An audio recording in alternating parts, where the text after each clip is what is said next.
short memory is a beautiful thing.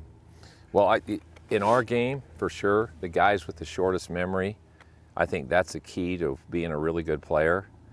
And there's a lot of guys out there when they have a bad round, then somebody says, how you playing? I mean, it's like Tiger, you know, Jack even. I mean, Jack, you'd ask him about a mishit shot. He'd go, no, I didn't hit that shot. Or he'd go, what? I don't even remember that. And you're going, well, yeah, let me explain it to you. You knew more about it. He didn't. He just, boom, it's gone. You know, and Tiger was the same way. I mean, Tiger was, he had a bad round or something, or not a very good one, and somebody'd say, well, you know, what'd you think, or what's going on? And he'd say, well, you know, I'm really close. Had a lot of good things happen out there today. He was never down on himself for what happened. Right. And it was really quick to reinforce the positive and deal with and get rid of the negative, whatever that process was. Yeah.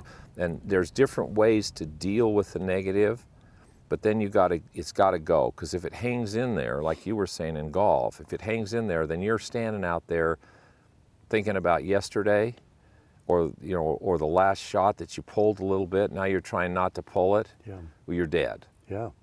So it's that ability to adjust, commitment, and let it go. On the fly. Which Between the lines. between the lines. Wow. When you start to lose it and you're in around, I know golf, you know, and baseball too, man. Things are going a million miles a minute out there.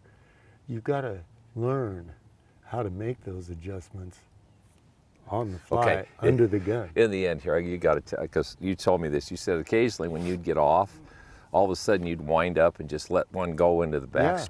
Yeah, you know, I'd have problems making a high. I used to try to make that pitch here. Yeah. And inner half. So if I missed, that ball was a head ball.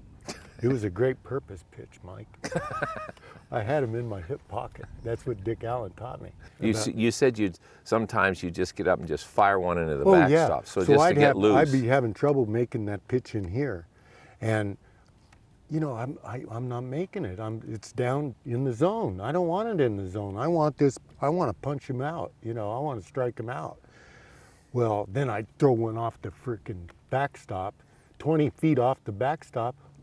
There's a high pitch, you know, and it gave me that feel of sometimes we have to over-exaggerate things to get that feel. Yeah. Golf, I've just said, hey, just swing this thing, you know, and it gets all the kinks out. Pitching too, you know, we can't get too cute. Pitching, I'd get cute, you know. Like Munson said, I came into a game one day, Mike, and Munson's back there. I got guys on second base. I think it was against Milwaukee with Robin Yount and Paul Molitor. They used to steal signs. Yeah. Relay. They were on second base. They'd relay signs to Molly, and they'd know what was coming. Munson comes out one day and he goes, hey, I come out to get in the game, throw my warm-up pitches, look in to get the sign. Munson's going like that, just waving it like this. No sign. Guy on second base. I go, step off, compose myself. What the hell's he doing? Give me a sign. Look in, same thing. Glove up. Step off. 3 times I did this. Finally, he calls timeout. Comes out, he goes, what? I said, give me a sign. He goes, who you gonna trick? Pulled the mask down, ran back, did this. There, I threw a fastball. That was it. Who am I gonna trick with a breaking ball? You know, like he ain't got a breaking ball, just throw it here. No, it was like, you know, with the guy on second, he didn't care. He said, who are you gonna trick? Which was true. Well, he knew you as a pitcher, Like too. I said, we get too cute out there sometimes. We just need to, you know, stay within ourselves. See, that right there, what you said, and we'll end on that. Stay within yourself. See, I see people all the time, including myself, and we all tend to do this. Rather than hit the shots you know you can hit, your instincts, you start seeing a shot, you go, you know what, I think I can pull this off. Well, the reality is, how many times out of 10 could you pull it off? Yeah, maybe 1 out of 10. So in this situation, is it worth taking a 1 out of 10 risk to throw that pitch or hit this shot? And most people are always trying to hit, every swing they make, they're trying to swing the 1 in 10 swing. And so when you add that up over a round of golf, that's a lot of the reason why they shoot the scores they shoot. If you said, okay, if you had to hit this ball in the fairway and you had 10 balls, what club would you hit and how hard was this thing to get it in the fairway 8 out of 10 times? And for your life. And they go, well, I wouldn't hit my driver. So what would you hit? Well, I'd hit a 5-wood or a rescue. I said, well, then why aren't you hitting that? Yeah. Well, because I want to hit my driver. I Yeah. said, well, therein lies the reason that you're not very good. Right. Because you don't even understand your own game. And so you're trying to play a game that isn't really what your game is. Yeah. Those guys on tour, honestly, they're hitting shots they know 8 out of 10 times they can pull off. Yeah. They're not going up there hitting a shot that's a 1 out of 10 try. I mean, Mickelson, the shot he hit from the Yeah. at Augusta out of the pine straw. It was interesting after the tournament. They asked him. They says, maybe the greatest shot in the history of the Masters.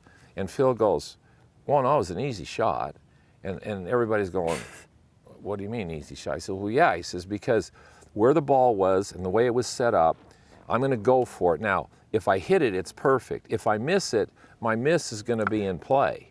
Because off that lie with that shot, my miss is going to do this, I'm okay. And if I catch it perfect, it's going to be a good shot. So he said, I really wasn't afraid of missing because my miss was going to be okay. All right. That's where most people never learn that. You know, they never learn, okay, I'm going to go for something, but what's my miss potential? Where could it go? These guys are all taken into account. Potentially, if I miss it, is it playable? And if they go, yeah, if I hit it great, it's fine, but if I miss it, I'm still okay. Amateurs don't understand their misses, so they go out there trying to hit the best shot that they can hit, but they don't understand the miss, and so they miss it in places where they got no chance of recovering.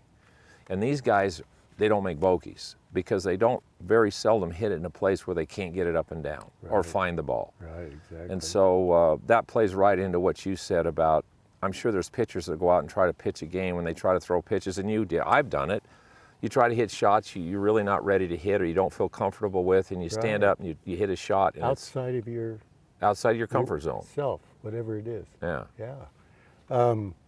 I was amazed every time I got outside myself or tried to do more, like that playoff game.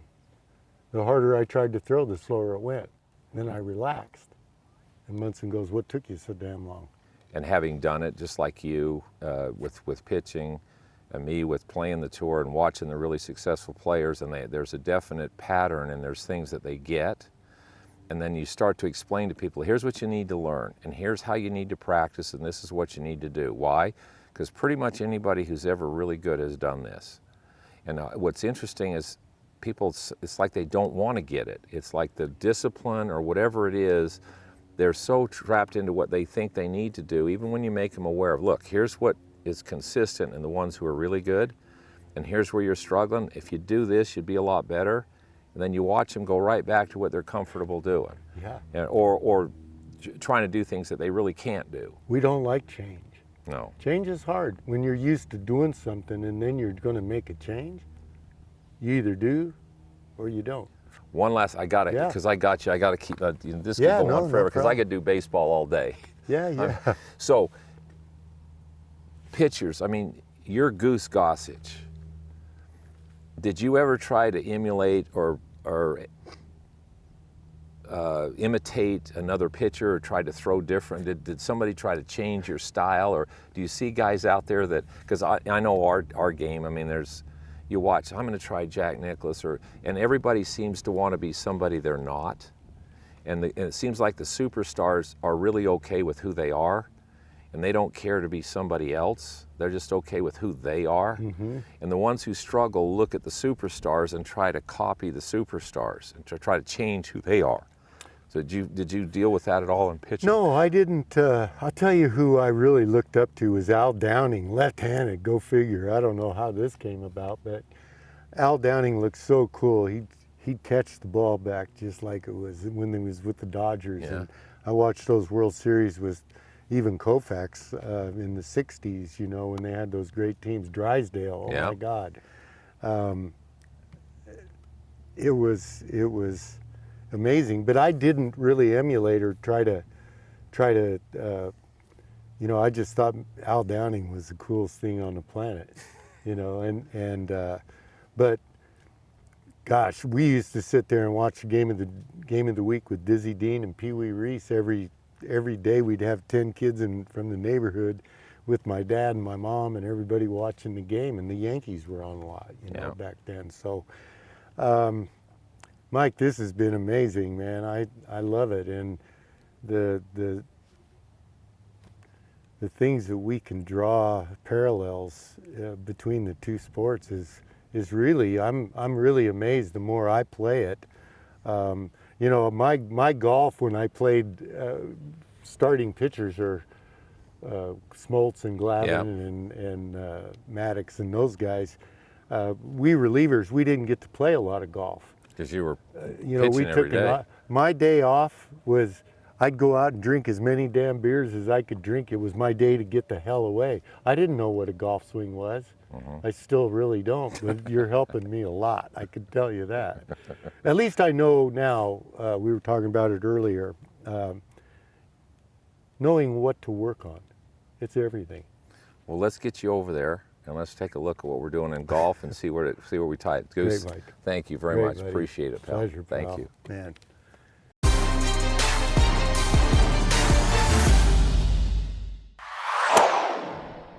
So what you're trying to do is you've got to catch the bat up this with the ball.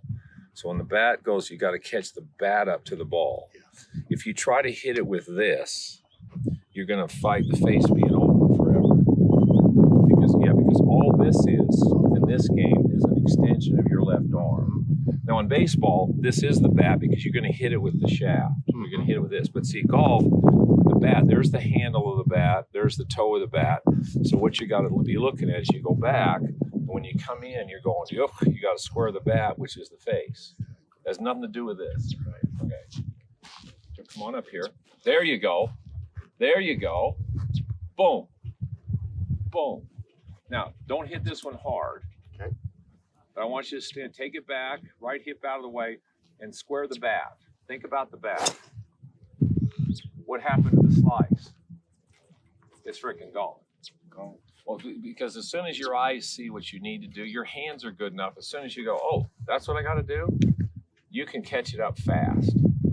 All you baseball players, most all of you, you've got great hands and you know how to hit, but your timing is for a ball out in front of you, and you're hitting it with the bat. Sure.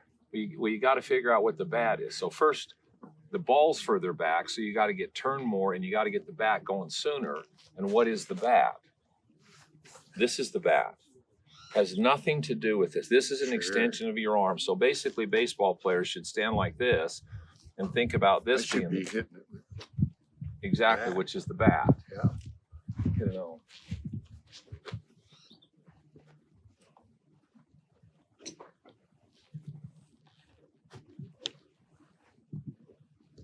So you don't have to hit it hard, but you just get turned, then catch the bat up. So you got to pivot it back here off your right hip. There you go. Now, seriously, this isn't that freaking hard. It's a stationary ball, but it's about pictures. So if you get the wrong picture and the wrong feel, I don't know how you would relate that in pitching, but I'm sure in hitting and that people have bad concepts. There's teachers out there and that give bad tasks. And so they're sitting there trying to make something happen, and they make it happen, but what they're doing is an effect of something else. They're really not getting into the cause. So they got a bad picture. Yeah. And so your eyes perceive something, your brain receives the information, creates a picture, and your body reacts to it. You had a bad picture. So what you're trying to do is your picture was to hit the ball with the bat, which was the shaft. Plus it's too far out in front of you. So it's a bad picture, and your body's just doing what your brain, the picture it's seeing, and you're going, what the heck's wrong with it? Well, we changed the picture. Here's the bat, here's how it goes, and all of a sudden you go, oh, okay, well, that's a whole different picture. That's this picture. It's just like when you talk to different pitching coaches, you're going to pick something up and he says it a little differently or whatever it is. Yeah. You remind me of Johnny saying when I was green. I mean, the first great pitching coach that I had was Ray Berries. He was in rookie ball down in Sarasota, Florida. Ray Berries was an old catcher, and he was a tremendous teacher of pitching. because he understood it from watching a million pitchers. And when I ran into him, my body was here, and the arm wasn't even in position to throw yet. Yeah. So the biggest thing that I had to learn as a young kid is wait here, and then everything goes to the plate at the same time. Okay. So that was the hardest thing that I fought. But he was a tremendous pitching coach. And then I ran into Johnny Sane out of A-ball when I made the club with the White Sox. And he taught me how to work, how to practice. Yeah. Oh yeah. It's just, it reminds me so much of you that, I'd go to the range and hit balls, but I wouldn't even know what the hell I'd hit balls good. How did I do that?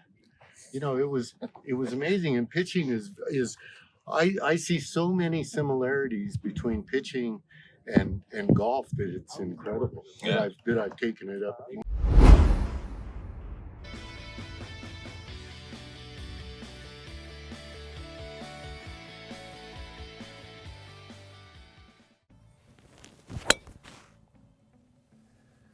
Be sure to subscribe to my channel for regular updates and tips. Thanks for watching.